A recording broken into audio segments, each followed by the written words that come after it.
So this video is going to focus on the worksheet called Newton's Second Law Practice. I thought it might be helpful to get you started on this worksheet by kind of showing you how I would approach problem number 1. Problem number 1 says, solve for the unknowns on a separate piece of paper. Make sure to show all of your work.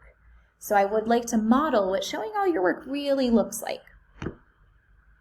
We're given a free body diagram. It looks like we have a tension force up and we have gravitational force down. It looks like those forces are unbalanced in the y direction,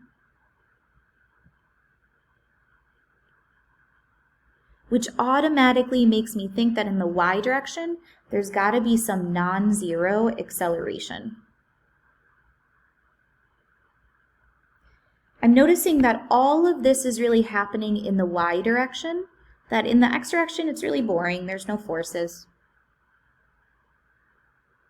So the first thing that I'm asked to find is mass. You might be thinking to yourself, how are we going to get mass if all we're given is forces? I'd like to remind you about the day in class when we talked about the difference between mass and weight. We learned that mass is the same anywhere in the universe, but your weight changes as you go to different planets or moons. And on that day, we learned a really valuable equation.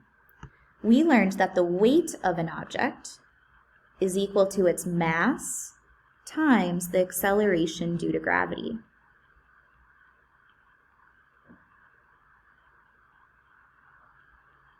Or put in simpler terms, the weight, Fg, also known as the force due to gravity, equals mass m times acceleration due to gravity, g. So let's try to use that equation here. We already know the weight of this object, 800 newtons, also known as our gravitational force. We're looking for the mass of the object, so I'll leave that as an m. But then we have this acceleration, and let's make the assumption here that this is happening here on Earth. You may remember that the acceleration due to gravity here on Earth is 9.81 meters per second squared. Now I can solve for my mass. I'll divide both sides by 9.81 meters per second squared. I'll use my calculator for this. 800 divided by 9.81 is approximately 81.55. Now, as always, any number that we have, we want to make sure to get units on it. So we just solve for mass. And mass's standard units are kilograms. I'm going to record that up here in our blanks. Mass is 81.55 kilograms. Awesome. We now have 1/3 of our problem done.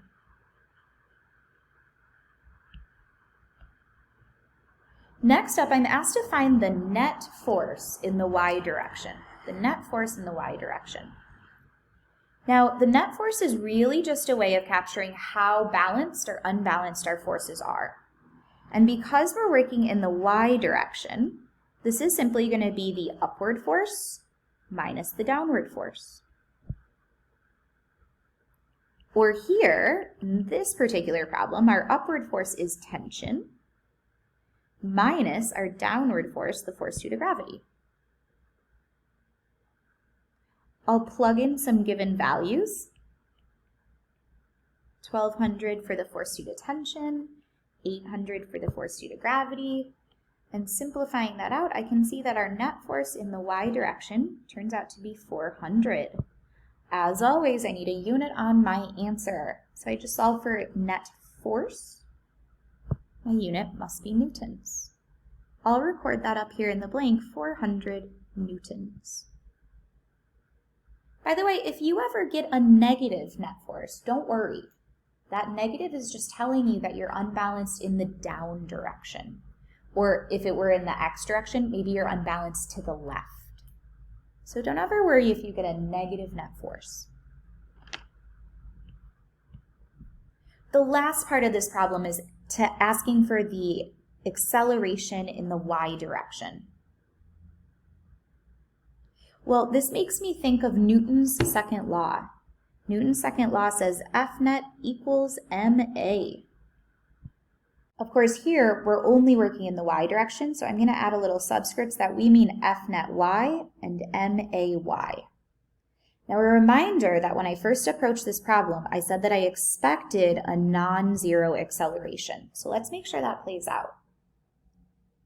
We've already solved for net force. That came out to be 400 newtons.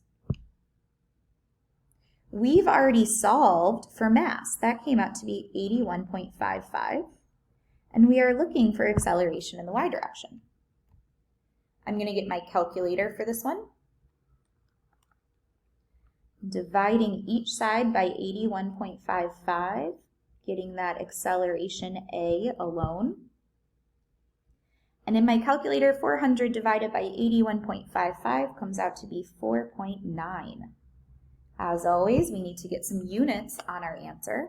We just solved for an acceleration. Acceleration's units are meters per second squared. So I'll record that up here. Awesome. So we've now completed question number 1. We first found the mass using our weight mass equation, Fg equals mg. Then we found the net force using our up minus down. And finally, we found acceleration using Newton's second law, F net equals ma.